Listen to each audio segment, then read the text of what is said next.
Dewan Banjarmasin sangat mengapresiasi kinerja SKPD yang telah memenuhi pokir nang salawas ini menjadi keluhan warga, terutama wayah reses atau menjaring aspirasi warga. Walaupun pengerjaannya kada diberitahukan oleh SKPD terkait, namun patut disyukuri pokir nang diusulkan warga di kawasan Banjarmasin Selatan sudah dikerjakan oleh instansi terkait. Dewan Banjarmasin sangat mengapresiasi kinerja SKPD yang telah memenuhi pokir nang setahu ini menjadi keluhan warga, terutama wayah reses atau menjaring aspirasi warga.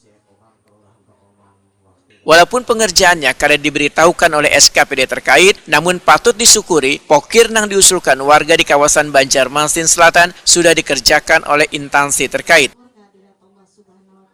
Ini dipedahkan anggota Komisi 3 DPRD Banjarmasin Rahman Nanang Ridwan wae takuni Prima TV tengah hari Sabtu 12 April 2025. Politisi Partai Kebangkitan Bangsa ini menyatakan terkadang wayah penjaringan aspirasi, warga kembali menanyakan usulan mereka yang belum mendapat tanggapan perbaikan dari pemerintah kota. Namun patut disyukuri ternyata pokir-pokir usulan warga sebagian sudah diperbaiki oleh instansi terkait. Rahman Nanang Ridwan menyatakan beberapa pokir yang telah dikerjakan mencakup perbaikan infrastruktur nangkai jalan titian, normalisasi sungai dan perbaikan jalan lainnya. Ini menjadi kabar baik gasan warga nang selawas ini merasakan kesulitan akibat kondisi infrastruktur nang kurang baik. Sebenarnya pokir itu sudah terakomodir, cuma kita kadang-kadang juga pengerjaannya tidak diberitahu, tapi alhamdulillah pokir kita rata-rata sudah terakomodir.